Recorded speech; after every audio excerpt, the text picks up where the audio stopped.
Kolkata street food উইকের second recipe হলো মোগলাই পরোটা। এই মোগলাই পরোটাটি হলো কলকাতার অত্যন্ত জনপ্রিয় একটি স্ট্রিট ফুড। একদম দোকানের মতো কি করে আপনারা বাড়িতেই এই মোগলাই পরোটা বানাবেন, তার সাথে যে আলুর তরকারিটা থাকে কি এমন দিলে একদম দোকানের মতোই টেস্ট হবে, সেই সব নিয়েই আজ আমার ভিডিও। তাহলে চলো দেরি না করে রান্নাটা শুরু করা যাক। এই মোগলাই পরোটা বানানোর জন্য আমার এখানে লাগবে 1 কাপ মতো ময়দা এবং তার মধ্যে আমি একে একে দিয়ে দেবো হাফ চামচ মতো নুন, 1 চামচ মতো চিনি ও হাফ চামচ মতো তেল। এবার এগুলোকে ভালো করে মিশিয়ে নিয়ে হালকা গরম জল দিয়ে আমি ময়দাটিকে মেখে নেব।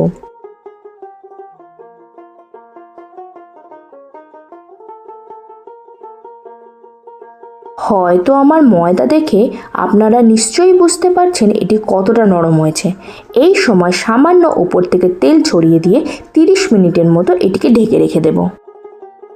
এই ডোটা যতক্ষণ রেস্টিংয়ে আছে ততক্ষণ আমরা দেখে নিই এই মোগলাই পরোটার তরকারিটা কিভাবে বানাতে হয়।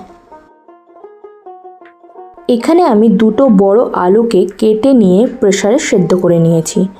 তারপর আমি এইগুলোকে চৌকো করে কেটে নিয়েছি। তাই তরকারিটা বানানোর জন্য আমি এখানে নিয়ে নিয়েছি একটি ননস্টিক প্যান এবং তার মধ্যে আমি দিয়ে দিচ্ছি সাদা তেল। যখন এই তেলটা একটু গরম হয়ে যাবে এবং তার মধ্যে আমি এখন দিয়ে দেব গোটা জিরে। এখানে আমি হাফ চামচের মতো গোটা জিরে দিয়েছি এবং কুচি করে কেটে রাখা কাঁচা লঙ্কা কুচি। জিরে আর লঙ্কার ফ্লেভারটা যখন তেলের মধ্যে চলে আসবে এবং তার মধ্যে তখন আমি দিয়ে দেবো পেঁয়াজ বাটা। এখানে আমি একটা ছোট পেঁয়াজকে বেটে নিয়েছি।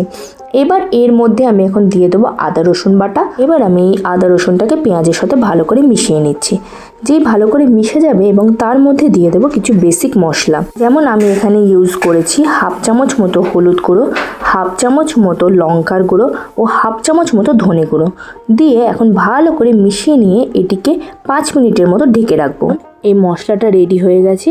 এবার আমি এই সময় দিয়ে দেবো সেদ্ধ করে রাখা আলু এবং তার মধ্যে এখন দিয়ে দেবো হাফ চামচ মতো বিট নুন, হাফ চামচ মতো নুন এবং এই মিশ্রণটিকে ভালো করে আলুর সাথে মাখিয়ে নেব।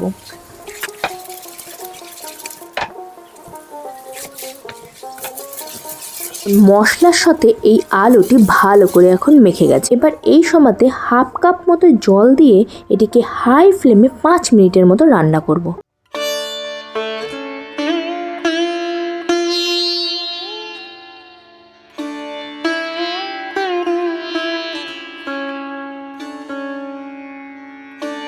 রেডি হয়ে গেছে। এরপর যে মোগলাই পরোটা বানানোর জন্য যে স্টাফিংটা রেডি করতে হবে সেটা আমি কি করে বানাচ্ছি আপনারা এবার দেখে নিন। এই স্টাফিং বানানোর জন্য আমি একটা এখানে ননস্টিক প্যান নিয়ে নিয়েছি এবং তার মধ্যে দিয়ে দিচ্ছি 1 চামচ মতো সাদা তেল। যে তেলটা একটু গরম হয়ে যাবে তার মধ্যে আমি এখন দিয়ে দেব পেঁয়াজ বাটা, হাফ চামচ মতো আদা রসুন বাটা। যখন এটা একটু ফ্রাই হয়ে যাবে এবং তার মধ্যে দিয়ে দেবো হাফ চামচ মতো হলুদ গুঁড়ো, হাফ চামচ মতো ধনে গুঁড়ো, হাফ চামচ মতো লঙ্কার গুঁড়ো। ঝালটা আপনারা আপনাদের পছন্দ মতো একটু দেবেন। আমি এখানে একটু কম ইউজ করেছি। এই সময়তে আমাদের লাগবে ব্রেড ক্রাম্বস। আপনি এখানে বাইরে থেকে কিনেও ইউজ করতে পারেন, আর আমি এখানে ঘরের তৈরি ব্রেড ক্রাম্বস ইউজ করেছি।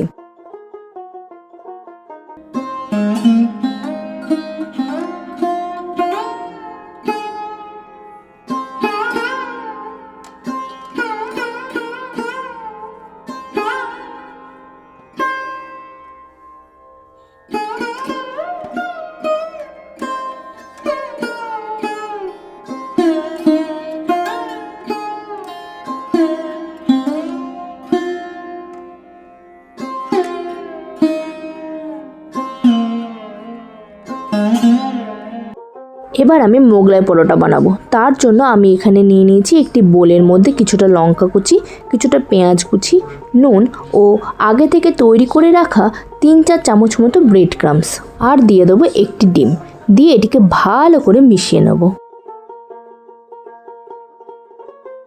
এবার একটি লেচি নিয়ে এবং তার উপরে একটু তেল দিয়ে একটা বড় সাইজের পরোটার মতো বানিয়ে নেব। তার উপরে যে মিশ্রণটা আমরা রেডি করেছিলাম সেই মিশ্রণটা দিয়ে আমি ভিডিওতে যেভাবে দেখিয়েছি ঠিক সেইভাবেই আমরা ফোল্ড করে নেব। ব্যাস, তারপরে আর কিছুই নয়। এবার একটি কড়াইয়ের মধ্যে বেশ খানিকটা তেল গরম করে তার মধ্যে আমরা এগুলোকে ফ্রাই করে নেব। বেশ কিছুক্ষণ ধরে এটিকে ফ্রাই করতে হবে, কারণ নাহলে কিন্তু ভেতরটা কাঁচা থাকতে পারে। এই সময় কিন্তু অবশ্যই গ্যাসের ফ্লেমটা কম করে রাখতে হবে। নিয়ে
সেকেন্ড রেসিপি মোগলাই পরোটা আজ আমি বানিয়ে ফেলেছি।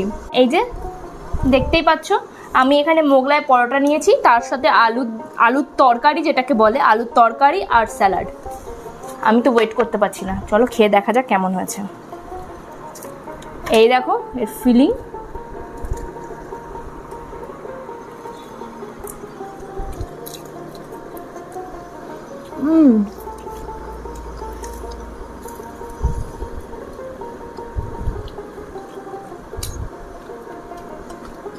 So yummy. কিরে কেমন লাগছে তোর? অনেক ভালো আর ডিলিশিয়াস। এই রেসিপিটা যদি ভালো লেগে থাকে তাহলে অবশ্যই একটা লাইক, শেয়ার আর কমেন্ট করতে ভুলো না। আজকের জন্য এটুকুই, টাটা, বাই বাই। আমি সুপ্রিয়া আর আপনারা দেখছিলেন সুপ্রিয়াস কিচেন ডায়েরি। তাহলে আবার দেখা হচ্ছে আপনাদের সাথে নতুন অন্য আর এক রেসিপি নিয়ে।